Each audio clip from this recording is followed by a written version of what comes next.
Kunal, I usually refer to all my bosses in our office as people who pretend to work. And that is something I say about FIA also, but I'm going to take my words back. Really? Yeah. That is because FIA is finally turned around and done something which might just be useful for the sport in the long run. You mean the super license system or the WEC World Championship? I am going to talk about the license system, and I'm going to talk about it as a good one because I believe it was needed. Now, what the super license system is aiming at is making sure very underage drivers who pass out of kindergarten don't just start driving Formula One, which is, well, not safe in my eyes. And people who have the money and no talent make it to Formula One Maldonado, and start just dictating terms in Formula One. So you mean people who pass kindergarten Yep. and have learned racing in the trolley in the retail stores and the malls? Yes. Yes. No, I agree. I mean, the system is needed. It puts a structure to the sport globally, which is very good. Yes. And the structure exists in possibly every other sport but Formula One. But Yes. welcome, that's motorsport for us. And I am very keen to see how it evolves because, yeah, right now there are a few loopholes in the system. Okay, now if the current system existed back in the day where you needed to have a certain number of points before you progress to the senior level, a lot of people say that drivers like Alonso, Raikkonen, even Schumacher wouldn't have made the cut to Formula One before a certain amount of time. That's true. I'm glad you brought that up because what the system does is it is rewarding drivers for performance in junior championships. And somebody like a Kimi Raikkonen who did 23 races in Formula Renault would have probably never been eligible for this license. Also, big conspiracy behind the new system being biased towards one junior category and not the other category. And Renault is really shouting out and saying, putting their hands up and saying, "Hello, we've been ignored."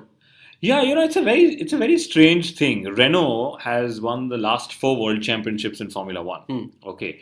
Suddenly, the Formula Renault 3.5, which is what has been the series of choice for a lot of drivers like Jules Bianchi, and Formula Renault 2.0, which is very competitive and a cheaper series, and far more other series of the same caliber, haven't been awarded in the system. So, if you're a champion from 3.5, you get some 5 points. Whereas, if you're a champion from yet to be launched Formula 2 championship, you get 50 points. Okay. So, there is maybe some kind of sabotage for Renault.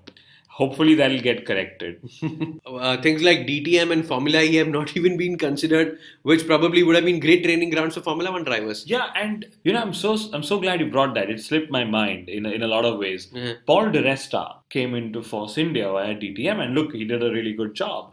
And Formula E at some point of time would have hoped that they would be the breeding ground for Formula One, but clearly now I probably see them competing with Formula One in the next few years. Yes, because, well, they also have soundless cars and they play some great samba music to fill it up. But I'm feeling very offended the new system hasn't considered us.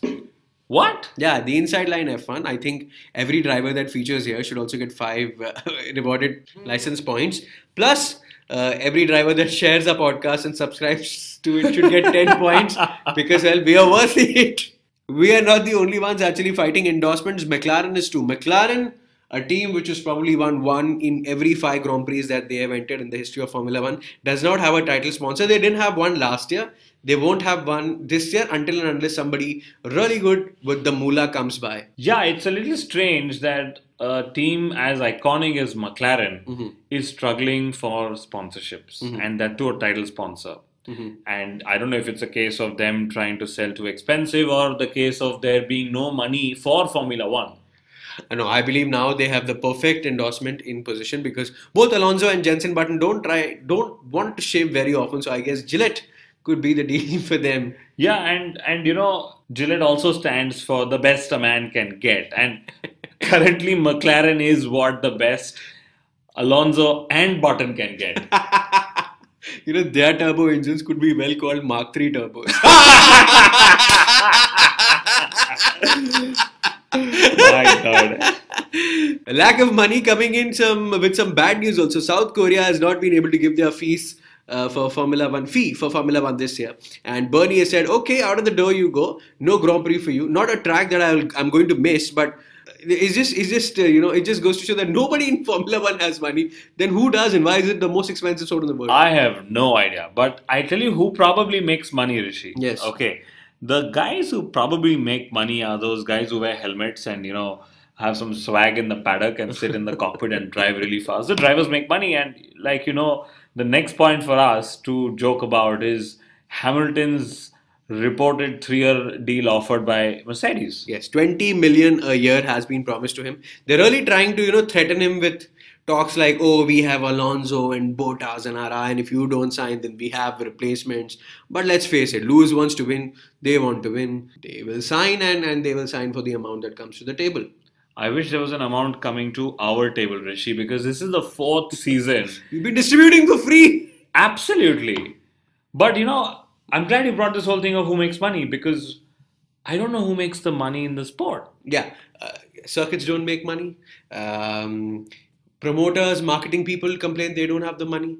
Teams are saying they don't have the money. Yeah. I think the sport is going to shut in 3 years. We should start talking about MotoGP. No, we should talk about Formula E as well. Okay, but comparing Hamilton and the amount of money he's getting, I'm sure he can afford more dog food for Roscoe than now Nico Rosberg can, because, well, Nico's also got a dog. Yeah, I think in all his attempt to fight Hamilton in 2015, he probably realized that it's not horsepower, but maybe dog power is what he lacked. He had one engineer less and he's got one on board.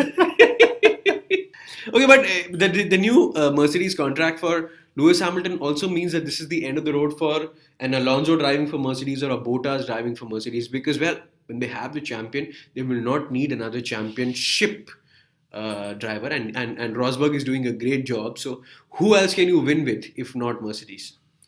That's a very interesting question. I don't think Williams are interested in winning. I think they're very happy being the bridesmaid and coming second and telling the world they've beaten McLaren, Ferrari and Red Bull, like we've established in 2014 as well. Absolutely. But, it's crucial you bring that up, because I don't know what would drivers like Bottas do. I mean, they are such good drivers, capable of winning a world championship, but for the lack of competitive cars in Formula One, they just don't have the opportunity. So maybe Bottas is another Hulkenberg in the making, because that's what we said about Hulkenberg, and maybe likes some other drivers who, like Massa, who'll probably exit and go to other avenues just to find money, find racing, find simplicity in careers. Yeah, like we heard about Alonso wanting to race for Porsche in Le Mans. Imagine if he had done that, and Hulkenberg already doing that this year, they could have been teammates finally, which didn't happen at Ferrari. Yeah, absolutely. But thanks to Honda, it's not going to happen. And this is not the first time this has happened. All right, I remember there's this interview I saw of Eddie Jordan, who said when Michael Schumacher was put in the car back in the day, that was only for a single race. I put him in the car because he had the money to pay for the engines.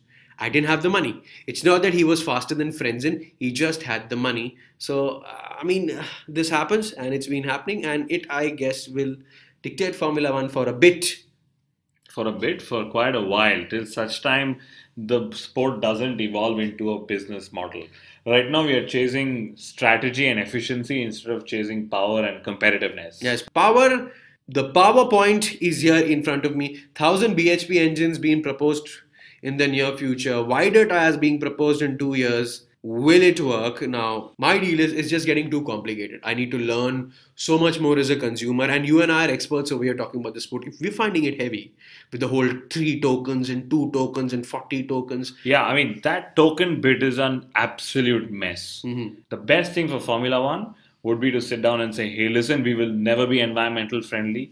Let's not have this badge of wanting to be good to the environment. Green. Yeah, absolutely. Let's also not have the badge of saying that, hey, we are a lab for automotive experiments. Who cares whether Formula One technology has actually made it to road cars? You and I can't afford a Ferrari anyway. Okay. Just put those 1,000 BHP engines, put those wide tires, get competitive racing. Make rules simpler and let's go racing. Yeah, absolutely. And just make sure everyone's helmets are painted red, so nobody...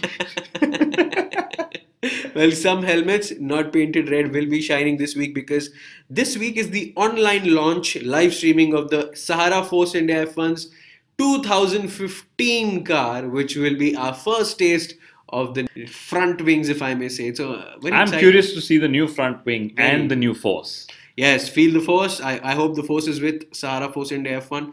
This is the second year of the complicated 7-component, 18-component engines, and may the engine unfreeze bring us better races, more exciting racing, and we all have fun. That's what racing is for. Do not forget, we'll be back next week talking about the look of the cars, what we can expect in 2015, who's launching the car, when, how, and in what conditions. Will be up on our Facebook page very, very soon. You can follow us. You can hit the subscribe button. Inside Line F1 Podcast is our fan page, and you must be on it to get everything about Formula One fresh, ripe, and detailed.